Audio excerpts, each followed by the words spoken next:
Santa Lisanti Filina. Berat dalam pelukanmu,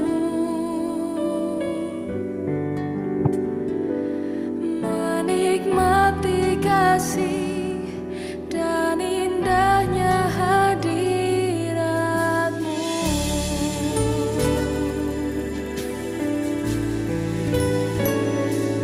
Saat indah berhadapan denganmu, memandang wajahmu, Yesus kekasih jiwaku.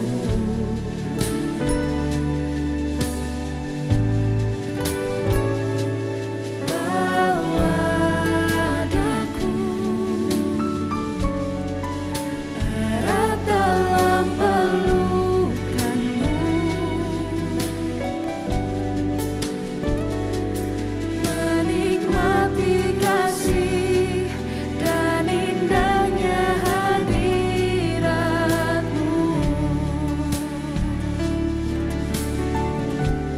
Hadiratmu Tuhan, ku rasakan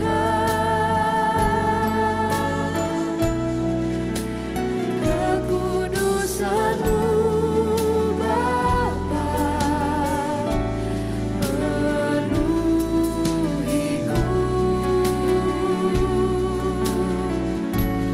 Ku rindu selalu diam dalam bait-Mu,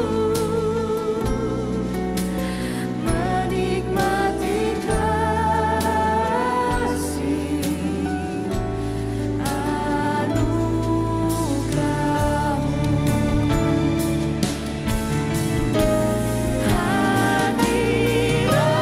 Hadirat-Mu Tuhan, ku rasakan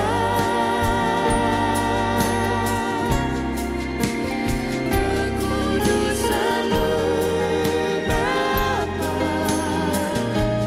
penuhiku.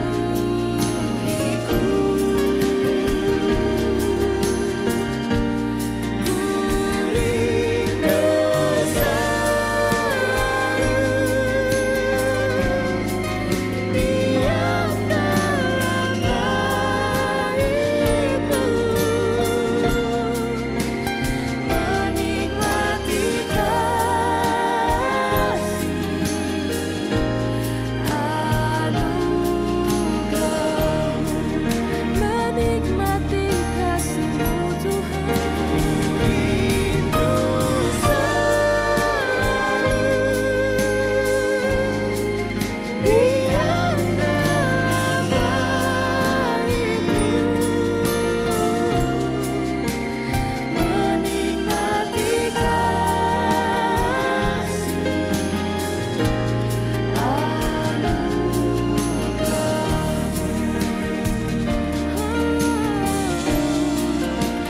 menikmati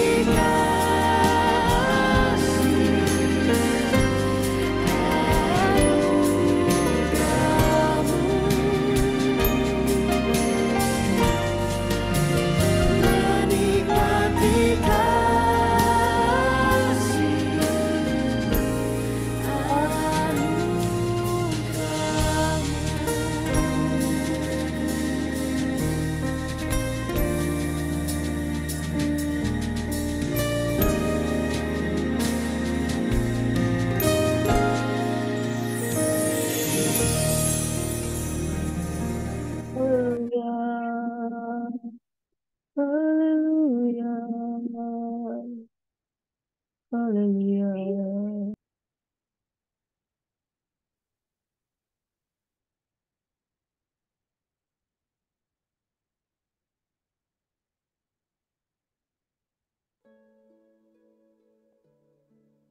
Terima kasih Bapa di surga, Engkau sungguh baik dalam kehidupan kami Tuhan. Bapa kami menyerahkan kehidupan kami pada pagi hari ini untuk memuji dan menyembah Engkau dalam kebaikan dan kebenaran firman-Mu. Kami sambut syukur Tuhan, berkat-berkat firman-Mu. Dalam nama Yesus, darah redup Allah menyucikan, menguduskan, melayakkan kami Tuhan, sehingga kami dapat mendengar kebenaran firman. Dalam nama Yesus kami berucap syukur. Amin. Haleluya. Amin. Shalom sahabat GSCC yang diberkati oleh Tuhan Yesus Kristus. Jumpa lagi pada pagi hari ini di dalam channel Gracia Hope Confession Channel merenungkan sabda firman Tuhan. Amin. Pagi hari ini kita akan belajar kebenaran firman tentang ke-10 hukum Allah. Saudara yang diberkati oleh Tuhan Yesus Kristus, Tuhan menganugerahkan hukum-hukumnya di dalam kehidupan kita untuk mengatur dan mendatangkan kebaikan bagi kita semua. Firman Tuhan berkata bahwa berusahalah hidup damai dengan semua orang. Sedapat-dapatnya jika itu bergantung kepadamu, saudara, usahakanlah perdamaian dengan semua orang. Saudara, Tuhan ingin kita mencari damai dalam hidup ini. Tuhan tidak menginginkan kita mencari pertengkaran, mencari permasalahan, mencari persoalan. Itu sebabnya di dalam kehidupan manusia bersosialisasi, kita memerlukan hukum-hukum Tuhan yang dapat mengatur sehingga terjadi keteraturan sosial, keteraturan hubungan. Yang satu tidak lebih diutamakan daripada yang lain, ada keadilan, dan khususnya lebih daripada semuanya itu, kita tidak melanggar hak-hak Tuhan, kita tidak melanggar kekudusan Tuhan, kita tidak melanggar hak-hak orang lain, dan orang lain juga tidak melanggar hak-hak kita, dan sehingga di dalam kehidupan kita, kita mengalami keteraturan, kita butuh aturan di dalam dunia ini. Saudara bayangkan kalau saudara sedang ada di tengah keramaian, lalu sama sekali tidak ada polisi lalu lintas. Dan tidak ada sama sekali rambu-rambu lalu lintas. Tidak ada sama sekali lampu merah di perempatan yang sangat macet. Dan kemudian seseorang dengan yang lainnya saling mendahului satu dengan yang lain. Tidak ada keteraturan, tidak ada rambu-rambu, tidak ada peringatan, tidak ada hukum-hukum yang mengatur keberadaan manusia. Semua mencari keinginannya sendiri, semua mencari kemauannya, semua mendahulukan kepentingannya. Tidak diatur sama sekali untuk siapa yang perlu didahulukan, siapa yang perlu dihormati, siapa yang perlu dibela, siapa yang perlu diberikan hukuman. Dan saudara, Tuhan memperkenalkan ke-10 perintah Allah untuk mendatangkan keteraturan di dalam kehidupan umat manusia, dan kemudian kita tidak akan melanggar kemahakuasaan Tuhan. Tuhan mengatur segala sesuatu di dalam hukum-hukumnya Tuhan. Saudara, waktu masih SD kita belajar tentang ilmu agama, dan kemudian guru-guru mengajar kita tentang ke-10 hukum Allah. Seiring dengan berjalannya waktu, orang-orang mulai tidak populer dengan 10 hukum Allah. Tak kau saudara bahwa hukum-hukum yang ada di dunia ini berpusat kepada hukum yang daripada Allah. Karena keadilan yang sesungguhnya dan kebenaran yang sesungguhnya berasal dari kebenaran firman Tuhan. Hukum-hukum di Indonesia berkembang. Ada ribuan, bahkan ratusan ribu aturan-aturan yang ditegakkan di dunia ini. Kalau saudara sekolah di Fakultas Hukum, ada aturan dari negeri Belanda, ada aturan dari negeri Perancis, ada aturan dari Indonesia, dan semua hukum-hukum itu baik adanya. Saudara, kalau saudara belajar di Fakultas Hukum, untuk belajar tentang pasal-pasal, itu ada ribuan pasal-pasal yang mengatur tentang keteraturan manusia. Tuhan memberikan kita 10 perintah Allah yang menjadi pusat dari satu kebenaran yang dapat dijabarkan di dalam seluruh aspek kehidupan manusia. Saudara, kalau kita tidak diatur dengan ketentuan dan hukum dan aturan, manusia adalah liar. Firman Tuhan katakan di dalam Amsal bahwa tanpa visi, tanpa wahyu, rakyat menjadi liar. Tanpa hukum, rakyat menjadi binasa karena tidak diatur. Saudara yang diberkati oleh Tuhan Yesus Kristus, pagi hari ini kita akan belajar tentang ke-10 hukum Allah. Bukan sesuatu yang populer, tetapi ini adalah sangat penting untuk mengingat bahwa tanpa aturan dan tanpa taat kepada kebenaran firman Tuhan, tanpa kebenaran hukum-hukum Tuhan, manusia liar adanya. The Ten Commandments, 10 hukum Tuhan yang diperoleh oleh Nabi Musa di atas Gunung Sinai. Pagi hari ini kita akan merenungkan tentang Keluaran 16 hingga Keluaran yang 20, di mana bangsa Israel itu bangsa yang suka bersungut-sungut. Mereka menginginkan pagi dapat roti dan malam bisa mendapatkan daging. Mereka menginginkan ada daging yang mereka makan sebagaimana mereka dulu duduk di pinggir kuali untuk memakan daging dan roti. Kemudian Tuhan memberikan mereka mana surgawi. Namun Tuhan menegur mereka karena menjadi bangsa yang suka bersungut. Lalu di Masa dan Meriba, mereka menginginkan air. Lalu ada air yang keluar, yaitu air yang pahit. Mereka kembali lagi bersungut. Kemudian Tuhan memukul bukit batu itu dengan kayu melalui Nabi Musa dan kemudian mengalirlah air. Saudara yang diberkati oleh Tuhan Yesus Kristus. Kecenderungan manusia adalah menyalahkan. Kecenderungan manusia adalah bersungut-sungut. Dan tanpa aturan, manusia itu akan terjadi kekacauan.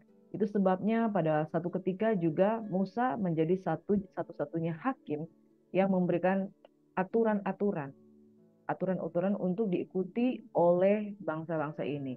Jadi ketika mereka terlibat dengan masalah mencuri, masalah ada barang yang hilang, masalah perselingkuhan satu dengan yang lain, masalah perceraian, semua dihakimi oleh Musa. Dan Musa menjadi seorang yang karena dia seorang yang dipenuhi dengan Roh Tuhan, dia yang mengatasi persoalan-persoalan di tengah-tengah bangsa Israel.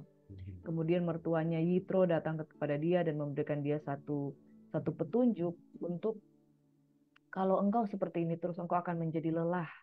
Maka pilihlah di antaramu orang yang cakap, yang tidak mengenal suap, orang yang dapat dipercaya untuk menjadi pemimpin dari kaum 100, kaum 10, dan kaum 1000. Dan kemudian engkau tidak akan lelah untuk menghakimi bangsa ini.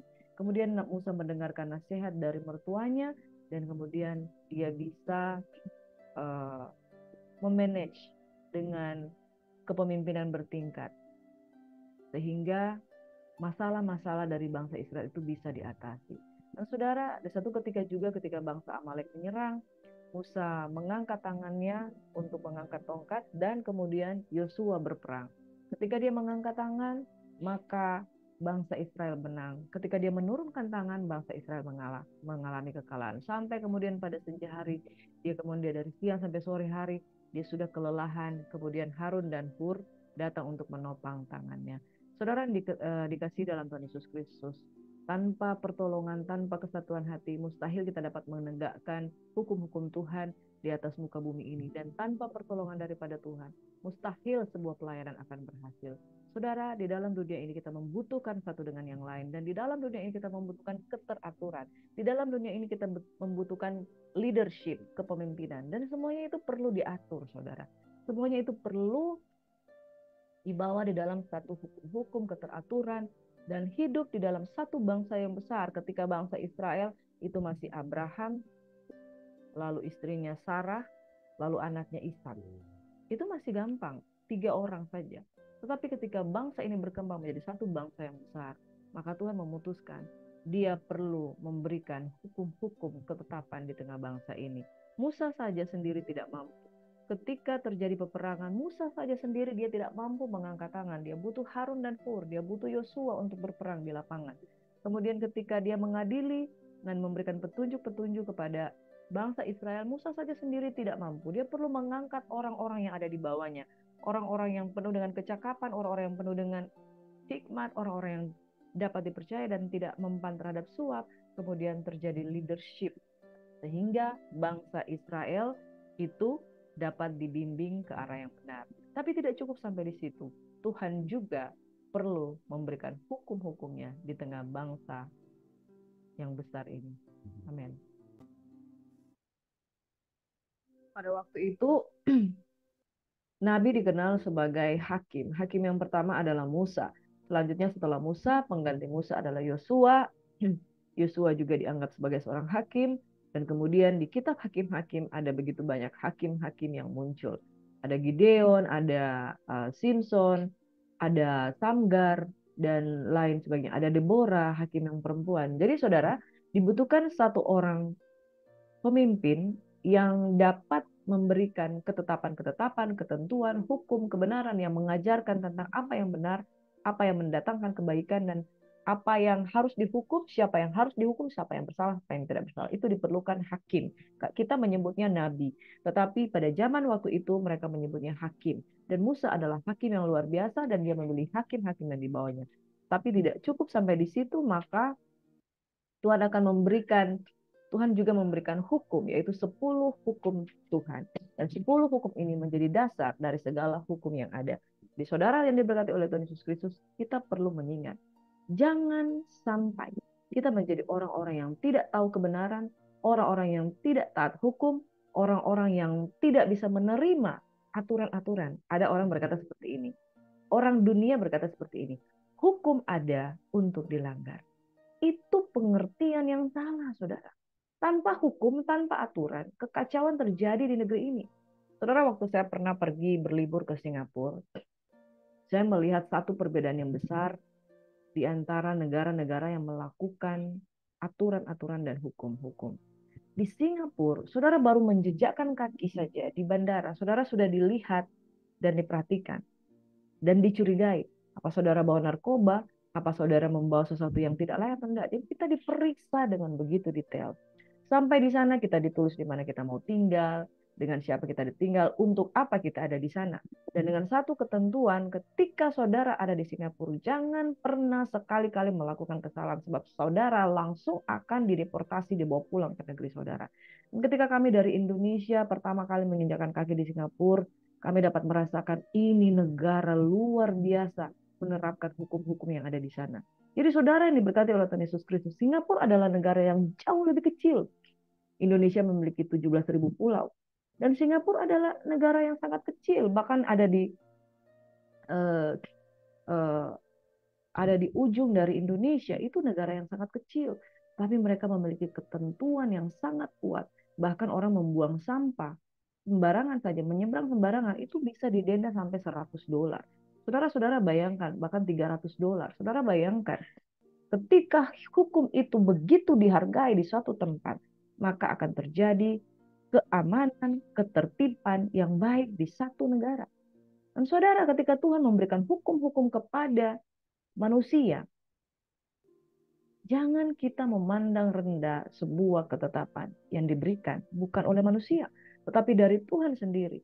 Karena ketika saudara melanggar satu hukum dan ketetapan Tuhan, maka kepada saudara akan ditimpakan hukuman. Saudara, manusia menolak hukum Taurat. Tapi saya mau katakan bahwa ketika kita lahir baru, Tuhan menaruh hukumnya di loh batin kita. Sehingga kita dapat menerima dengan hati yang baik. Manusia tanpa lahir baru adalah pemberontak. Manusia tanpa roh Tuhan adalah pemberontak. Manusia tanpa roh Tuhan, dia cenderung untuk makan buah pohon pengetahuan yang baik dan yang jahat dan tidak tunduk kepada ketetapan daripada Tuhan. Tetapi manusia yang mengalami kelahiran baru, hukum-hukum Tuhan tercatat di dalam hatinya. Itu sebabnya, saudara, the Ten Commandments adalah hukum yang diberikan Tuhan kepada manusia ketika mereka masih berdosa. Dan kecenderungan manusia yang masih berdosa adalah melawan. Makanya di firman Tuhan katakan, hukum Taurat diberikan dan manusia cenderung untuk melawan hukum-hukum yang ada. Tetapi ketika hukum kasih karunia diberikan di dalam kehidupan kita, maka Tuhan menjauhkan daripada kita hati yang keras, dan Tuhan memberikan kepada kita hati yang taat, supaya kita dapat melakukan ketetapan-ketetapan dan perintah daripada Tuhan. Kecenderungan manusia yang belum mengalami kelahiran baru, dia akan mengatakan seperti ini, hukum ada untuk dilanggar. Tapi orang yang di dalam Tuhan, ketika dia mengalami kelahiran baru, ada roh Tuhan di dalam kehidupannya, kecenderungannya adalah melakukan apa yang Tuhan kehendaki. Pengertian sedikit tentang hukum. Menurut para ahli, ada seorang yang bernama filsuf, bernama seorang Aristoteles, adalah seorang filsuf terkenal Yunani yang mendefinisikan hukum ada dua. Hukum tertentu, yaitu hukum yang menetapkan atau melarang berbagai jenis tindakan. Hukum universal adalah hukum alam yang memiliki keteraturan dan pengarahan internalnya sendiri. Hukum alam itu berbicara tentang hukum secara natural. Ya, ketika alam dilawan, dia pasti akan mengembalikan musibah kepada manusia. Ketika kita buang sampah sembarangan, maka sampah itu justru akan menyerang kita kembali dengan memberikan banjir, longsor, dan lain sebagainya. Ada hukum alam, artinya ada satu sifat-sifat yang tidak bisa kita lawan karena dia akan berbalik kepada kita. Dan ada seorang bernama Ernest Utrecht mengutip dari dasar-dasar ilmu hukum oleh Pak Prof. Chainur Ar-Rasyid mengatakan, hukum adalah himpunan petunjuk, perintah, larangan, mengatur tata tertib dalam satu masyarakat. Harus ditaati oleh anggota masyarakat dan seharusnya ditaati oleh anggota masyarakat, dan jika dilanggar dapat menimbulkan tindakan dari pihak pemerintah dari masyarakat itu, yaitu hukuman. Van Apeldoorn mengatakan, hukum adalah peraturan yang menghubungkan manusia dalam kehidupan bermasyarakat. Hukum bertujuan untuk mengatur tingkah laku, serta pergaulan manusia dan bertujuan untuk mencapai perdamaian. Abdul Qadir Muhammad mengatakan, semua peraturan, baik tertulis atau tidak, mempunyai sanksi tegas terhadap para pelanggar hukum. Profesor Dr. Van Kan mengatakan, segala peraturan yang mempunyai sifat memaksa yang diadakan untuk mengatur dan melindungi kepentingan orang di dalam masyarakat. Belvoit mengatakan, aturan yang berlaku di suatu masyarakat yang mengatur tata tertib masyarakat itu atas dasar kekuasaan yang ada pada masyarakat. Itu beberapa pengertian dari para ahli. Saudaraku yang diberkati oleh Tuhan Yesus Kristus. Manusia saja membuat aturan-aturan. Dan hukum di Indonesia menganut beberapa dan banyak sekali paham-paham hukum yang harus ditaati. Indonesia mengandung menerapkan hukum positif. Jadi hukum itu ada peraturan KUHP, ada KUHAP, KUHP, ada aturan-aturan pidana, perdata, dan saudara itu semuanya KUHAP dan KUHP dan juga aturan-aturan tata negara lainnya. Saudara, aturan-aturan itu kita baca, kita tidak baca, kita mengerti, kita tidak mengerti. Kalau saudara diperhadapkan di pengadilan, aturan itu berlaku dan saudara akan ditetapkan menurut ketentuan dan hukum-hukum dan perundang-undangan yang ada. Hukum sifatnya memaksa menurut Profesor Dr. Van Kan yang diadakan untuk mengatur, melindungi kepentingan orang di dalam masyarakat. Saudara melanggar lampu merah, suka atau tidak suka, saudara tahu atau tidak tahu, saudara akan dipaksa untuk membayar denda. Saudara di sini ada e-tilang. Jadi saudara lihat atau tidak lihat, CCTV melihat saudara tidak pakai sabuk, saudara mengendarai sambil pegang handphone, dan saudara akan ditetapkan aturan untuk hal tersebut. Dari pengertian para ahli tersebut dapat disimpulkan bahwa hukum adalah aturan yang dibuat oleh pihak berwenang dan memiliki sifat mengatur serta memaksa. Mengatur serta memaksa manusia guna menciptakan keteraturan sosial. Hukum manusia saja disimpulkan seperti itu. Apalagi hukum Tuhan. Saudara tahu atau tidak tahu tentang kebenaran firman Tuhan? Saudara pelajari atau tidak pelajari tentang kebenaran firman Tuhan? Hukum Tuhan berlaku. Saudara, mana yang lebih kita hormati? Hukum manusia atau hukum Allah? Tetapi hukum Allah diberikan kepada kita untuk mendatangkan keteraturan bagi hidup kita kepada Tuhan dan bagi hidup kita dengan sesama manusia. Kita Keluaran 20 berkata seperti ini, ke-10 firman, ayat yang pertama. Lalu Allah mengucapkan segala firman ini, akulah Tuhan Allahmu yang membawa engkau keluar dari tanah Mesir, dari tempat perbudakan. Yang kedua, jangan ada padamu Allah lain di hadapanku. Jangan membuat bagimu patung yang menyerupai apapun yang ada di langit di atas, yang ada di bawah, di bumi di bawah, atau yang di dalam air di bawah bumi. Jangan sujud menyembah kepadanya atau beribadah kepadanya, sebab aku Tuhan Allahmu adalah Allah yang cemburu, yang membalaskan kesalahan bapa kepada anak-anaknya, kepada keturunan yang ketiga, keempat dari orang-orang yang membenci aku. Tetapi aku menunjukkan kasih setia kepada beribu-ribu orang, yaitu mereka yang mengasihi aku dan yang berpegang pada perintah-perintahku. Jangan menyebut nama Tuhan Allahmu dengan sembarangan, sebab Tuhan akan memandang bersalah orang yang menyebut namanya dengan sembarangan. Ingatlah dan kuduskanlah hari Sabat. 6 hari lamanya engkau bekerja dan melakukan segala pekerjaanmu, tetapi hari ketujuh adalah hari Sabat Tuhan Allahmu. Maka jangan melakukan sesuatu pekerjaan, engkau atau anakmu laki-laki, atau anak-anakmu perempuan, atau hambamu laki-laki, atau hambamu perempuan, atau hewanmu, atau orang asing yang di tempat kediamanmu. Sebab 6 hari lamanya Tuhan menjadikan langit dan bumi, laut dan segala isinya, dan ia berhenti pada hari ketujuh. Itulah sebabnya Tuhan memberkati hari Sabat dan menguduskannya. Hormatilah ayahmu dan ibumu, supaya lanjut umurmu di tanah yang diberikan Tuhan Allahmu kepadamu. Jangan mencuri, jangan berzina, jangan mengucapkan saksi dusta tentang sesamamu, jangan mengingini rumah sesamamu, jangan mengingini istrinya atau hambanya atau keledainya atau apapun yang dipunyai sesamamu. Saudara yang diberkati oleh Tuhan Yesus Kristus, ketika Musa ada di Gunung Sinai, dia diberikan hukum-hukum Tuhan, dan hukum-hukum Tuhan mengerucut kepada 10 hukum Allah seperti ini. Yang pertama, 10 Commandments, you shall have not other gods before me. Saudara, Tuhan tidak menginginkan ada padamu Allah lain di hadapanku, karena dikatakan Tuhan adalah Allah yang cemburu, tetapi Tuhan memberikan kasih setianya kepada beribu-ribu orang yang setia dengan Dia. Saudara ingat, Tuhan membuat perbedaan antara orang yang menyembah Dia dan orang yang melupakan Dia. Jangan ada Allah lain di hadapanmu. Bagaimana caranya supaya tidak ada Allah lain di hadapanmu? Kita tentunya supaya tidak menyembah kepada Allah yang lain. Allah itu tidak bisa dilihat, tetapi dia memberikan namanya. Pertama kali Tuhan memberikan namanya di dalam kitab Keluaran 3. Musa bertanya, siapakah engkau? Dia katakan, aku adalah Yahweh. Nama yang tidak disebut, YHWH. Nama yang tidak bisa disebut huruf hidupnya. Karena namanya itu kudus dan dia tidak bisa disebutkan namanya itu dengan sembarangan. Tidak ada Allah lain yang diberikan selain akulah aku, yaitu Yahweh. Yang kemudian nama Yesus yang kedua, yang kemudian nama Tuhan yang kedua adalah diberikan namanya Immanuel.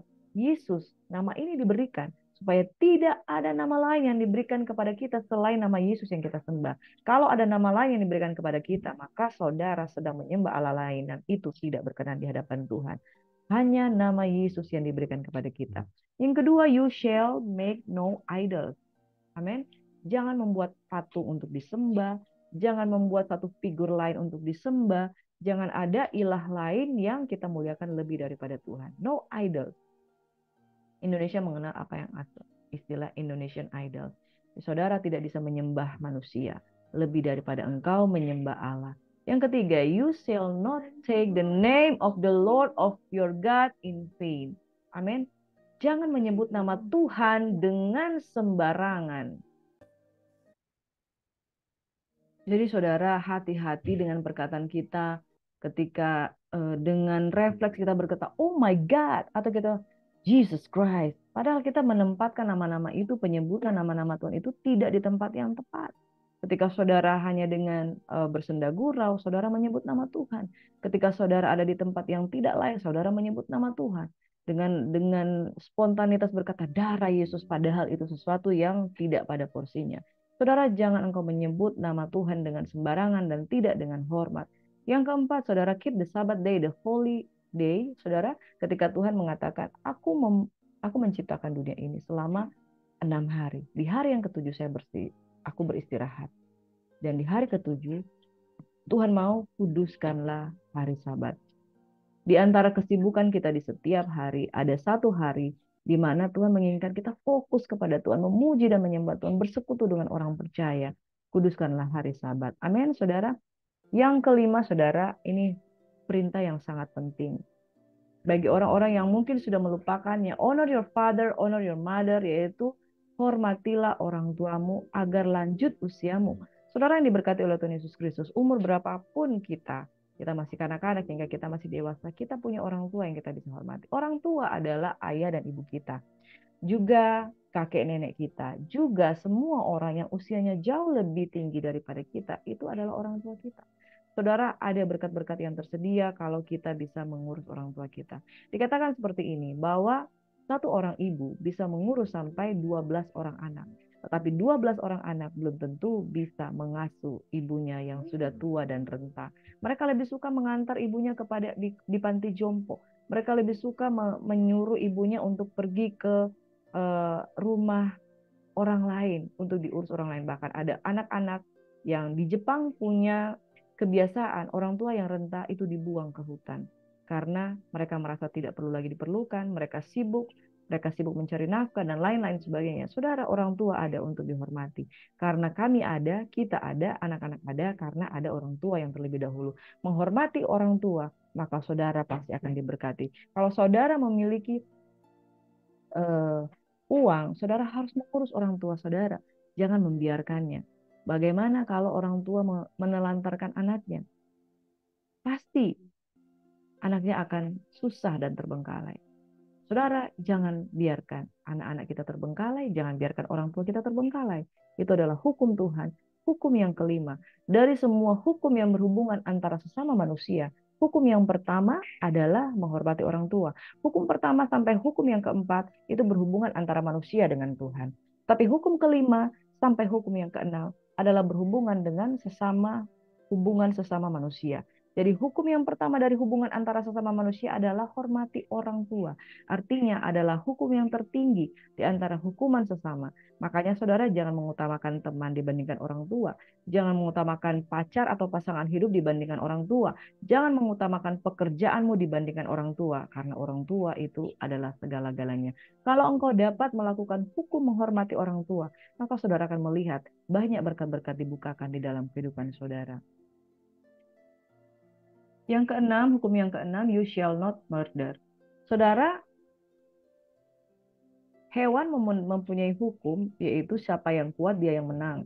Itu sebabnya singa diketahui sebagai raja hutan, karena mereka mempertahankan hidup dengan membunuh. Tetapi manusia adalah manusia yang makhluk yang mulia. Mereka tidak mempertahankan hidup dengan membunuh sesama yang lain. Tuhan memberikan ketetapan, aturan, hikmat, perkataan, dan kemudian ketentuan-ketentuan untuk manusia saling berhubungan satu dengan yang lain tanpa harus melepaskan tangan untuk pertumpahan darah dan membunuh satu dengan yang lain. Hukum yang keenam, jangan membunuh. Saudara yang diberkati, hukum yang ketujuh, you shall not commit adultery, atau jangan berzina. Hukum Taurat mengatakan, jikalau engkau sudah berzina, engkau akan dilempari batu. Tetapi hukum perjanjian baru, Tuhan memberikan hukum yang jauh lebih kuat. Jikalau engkau melihat seorang perempuan dan kemudian mengingininya di dalam hatinya, engkau sudah berzina dengan dia. Dari pikiran turun ke mata, turun ke hati, turun kepada perbuatan. Tetapi mulai dari pikiran itu sudah berzina. Jadi saudara menginginkan perempuan yang lain, pria yang lain dalam hidupmu, jangan sampai itu terjadi karena itu adalah perzinahan dan itu tidak suci, tidak kudus, itu tidak berkenan di hadapan Tuhan. Hukum yang ke-8, you shall not steal. Jangan mencuri, jangan mengambil apapun yang tidak menjadi hak milikmu. Pada zaman perjanjian lama, saudara, bangsa Israel seringkali mendapat masalah karena kehilangan hewan ternak. Jadi hewan ternak mereka dicuri, hewan ternak mereka hilang. Mereka memiliki hewan ternak puluhan, ribuan, ratusan, bahkan sampai ribuan. Dan satu ketika hewan-hewan ternak mereka hilang, di situ terjadi kekacauan, mereka bisa sampai membunuh. Itu sebabnya ketika Musa menetapkan aturan-aturan dia sebagai hakim, dia mengatakan jangan membunuh, jangan mencuri. Dan Tuhan juga mengatakan jangan membunuh, jangan mencuri, jangan menginginkan apa yang menjadi milik orang lain. Saudara, hukum yang ke-9 adalah you shall not bear false witness against your neighbor. Jangan bersaksi dusta. Jangan berkata-kata bohong. Jangan mengucapkan sesuatu yang tidak benar untuk tetanggamu, untuk sesamamu. Saudara, kalau kita bersaksi dusta, kita lihat yang lain, kita sampaikan yang lain kepada orang yang lain. Jadi saudara, berdusta itu tidak berkenan di hadapan Tuhan. Yang terakhir saudara, hukum yang ke-10. You shall not covet. Jangan mengingini milik orang lain. Jangan mengingini milik orang lain. Dalam tafsiran lainnya, covet itu jangan iri hati. Jangan cenderung ingin bersaing. Jangan menginginkan milik sesamamu. Ada istilah begini, rumput tetangga jauh lebih hijau dari rumput di rumah sendiri. Kita melihat orang lain itu lebih diberkati, kita iri hati, padahal kita sendiri juga diberkati. Mengingini milik orang lain, awalnya iri hati, kemudian terjadi cemburu, kemudian terjadi kepahitan, kemudian terjadi hal-hal yang tidak diinginkan, yaitu mencuri, kemudian membunuh. Ketika seseorang melihat dengan matanya kepada orang lain, dia mengingini istri sesamanya. Disitulah kemudian terjadi yang namanya dilanjutkan dengan the commit adultery atau perzinahan. Saudara, hukum-hukum ini adalah hukum-hukum natural yang terjadi di alam, bahwa manusia ketika melanggar hukum-hukum ini cenderung terjadi kekacauan di tengah-tengah mereka. Saudara, ahli berkata tadi seperti ini. Dari pengertian-pengertian di atas, bahwa disimpulkan bahwa hukum adalah aturan yang dibuat pihak berwenang dan hukum ini dibuat oleh Tuhan.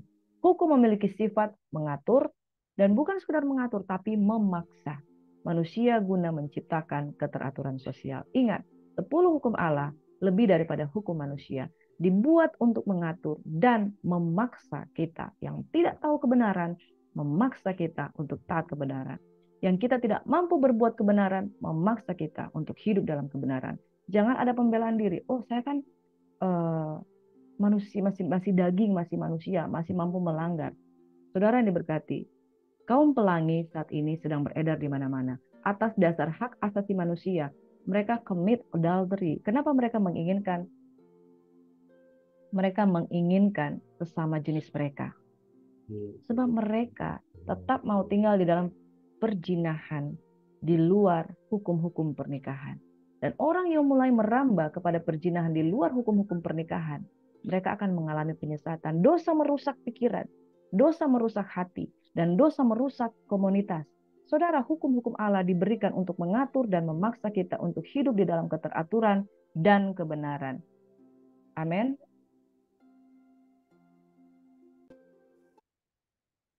Save our generation. Saudaraku, jangan biarkan anak-anak mengalami kebimbangan atas gender mereka.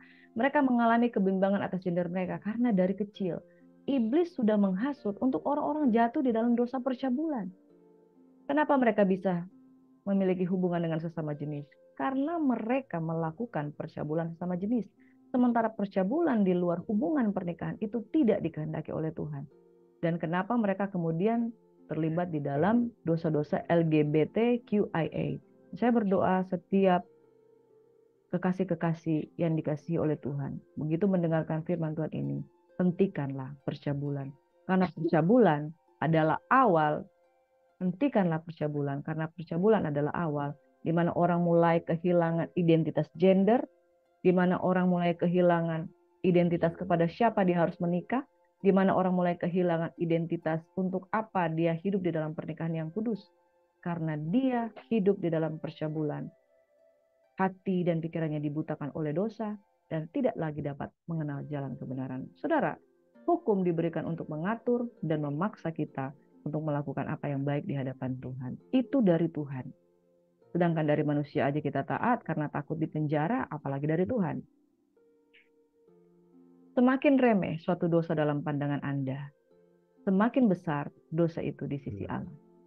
Saudara, semakin kita memandang rendah, mencuri, iri hati, melawan orang tua, kita memandang remeh percabulan, makanya semakin tumbuh dosa-dosa karena percabulan, karena dianggap remeh, dianggap itu bukan dosa. Setelah melakukan percabulan, orang menganggap itu biasa dan tidak perlu datang kepada Tuhan. Semakin remeh suatu dosa dalam pandangan Anda, semakin besar dosa itu di sisi Allah. Saudara yang diberkati oleh Tuhan Yesus Kristus, ketika 10 perintah Allah diberikan kepada bangsa Israel, seluruh bangsa itu menyaksikan gurun mengguntur, kilat sabung menyabung, sangkakala berbunyi dan gunung berasap, maka bangsa itu takut dan gemetar dan mereka berdiri jauh-jauh. Mereka berkata kepada Musa, engkaulah berbicara dengan kami, maka kami akan mendengarkan, tapi janganlah Allah berbicara dengan kami, nanti kami mati. Saudaraku yang diberkati oleh Tuhan Yesus Kristus, pada waktu ke-10 hukum Tuhan diberikan kepada Musa, pada waktu itu lawatan Tuhan secara dahsyat terjadi di Gunung Sinai, kilat sabung menyabung, sangkakala berbunyi, maka bangsa itu takut dan gemetar, mereka berdiri jauh-jauh ketika hukum Tuhan diberikan kepada mereka. Mereka responnya, pertama, takut. Yang kedua, mereka berkata kepada Musa, engkaulah berbicara dengan kami, maka kami akan mendengar, tapi janganlah Allah berbicara dengan kami, nanti kami mati.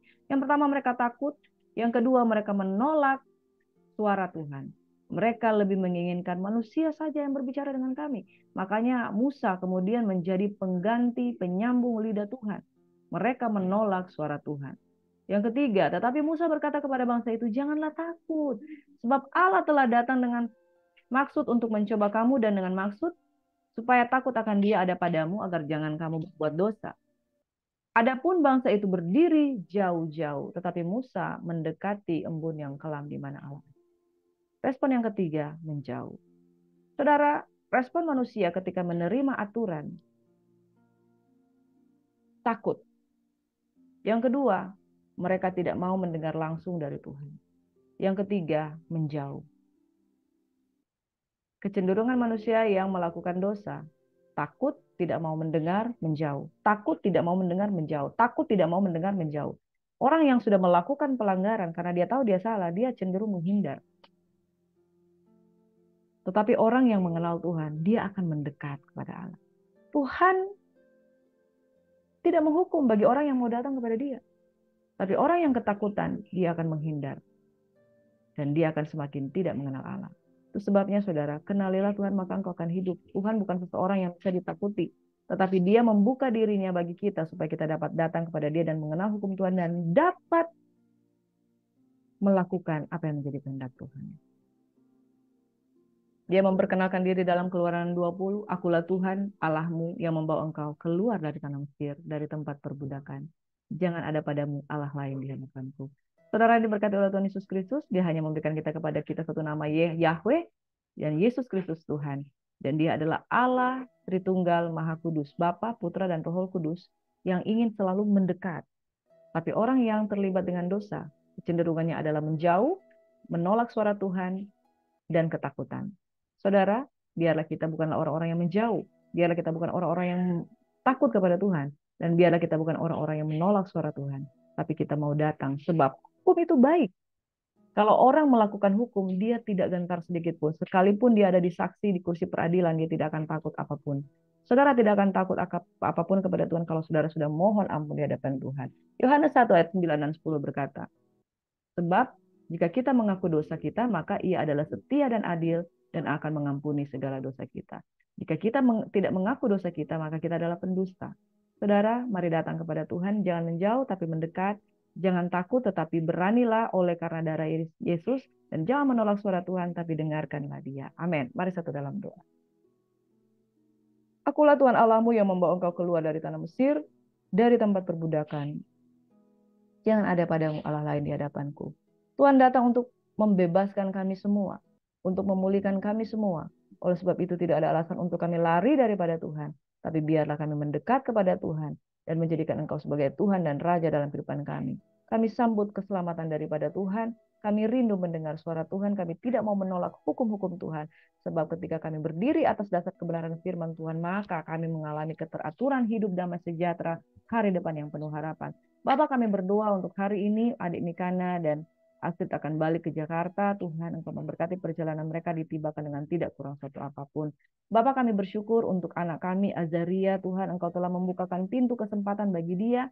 Dia sudah diterima di dalam 3 fakultas, teknik pertambangan, teknik mesin, bahkan fakultas kedokteran. Yang semuanya itu adalah doa-doa dari kami, Bapak di surga. Kami berdoa, Bapak, dia dapat melangkah kepada jenjang yang lebih lagi, mengambil keputusan untuk dia ada di fakultas di mana Tuhan kehendaki dalam hidupnya. Dia menjadi berkat di sana, dia dapat menyelesaikannya, dan dia dapat melakukan segala sesuatu untuk hormat dan kemuliaan nama Tuhan. Berkati anak-anak kami yang bersekolah, berkati keluarga rumah tangga kami, Tuhan. Berkati Tuhan keluarga-keluarga kami yang senantiasa Tuhan rindu untuk mengenal Engkau lebih lagi. Berkati Inang Uda Risma, berkati Bapak Uda Pasaribu, berkati Inang Uda Tiarma, berkati Inang Uda Diana, berkati kakak kami Sari dan Dio, kakak kami Ivo, Ella, Tuhan yang sedang sakit, Rex sedang sakit, sembuhkan Bapak. Gina yang sedang sakit, sembuhkan Bapak. Di dalam nama Tuhan Yesus Kristus, pekerjaan dari Kak Ivo Tuhan, di Kalimantan, Tuhan memberkati, Engkau bukakan berkat-berkat tersedia di dalam kehidupan mereka. Engkau memberkati Tuhan Kak Vesta, Tuhan bersama dengan suami, bersama dengan anak-anak. Tuhan memberkati keluar masuk mereka. Tuhan memberkati orang tua kami, Tuhan, Mama Eska, Tuhan, agar kakinya kuat, kesehatannya kuat, organ-organ tubuhnya kuat, diberkati kesehatan, kekuatan, hikmat daripada Tuhan mengalir dalam kehidupannya, Tuhan, sehingga dia menjadi lebih daripada pemenang dalam nama Yesus. Berkati saudara-saudara kami, Tuhan, berkati pelayan-pelayan Tuhan, di Hosana Ministry, di Him Ministry, Tuhan, di Go Ministry, dalam nama Yesus, di gereja-gereja kami. Kami mau menikmati ibadah pada hari Minggu ini. Kami semua rindu untuk melakukan ketetapan Tuhan. Di dalam nama Yesus, kami terima berkat Tuhan. Kasih setia mengalir dalam kehidupan kami, urapan baru mengalir dalam kehidupan kami lebih daripada pemenang, dan di dalam nama Yesus, kami menghormati hukum-hukum Tuhan, kami diberkati, kami terima berkat Tuhan, sejahtera, kesehatan, kekuatan menjadi bagian kami. Dalam nama Yesus, haleluya, haleluya, amin. Shalom, selamat beraktivitas, Tuhan Yesus memberkati, happy Sunday and God bless you. Amin.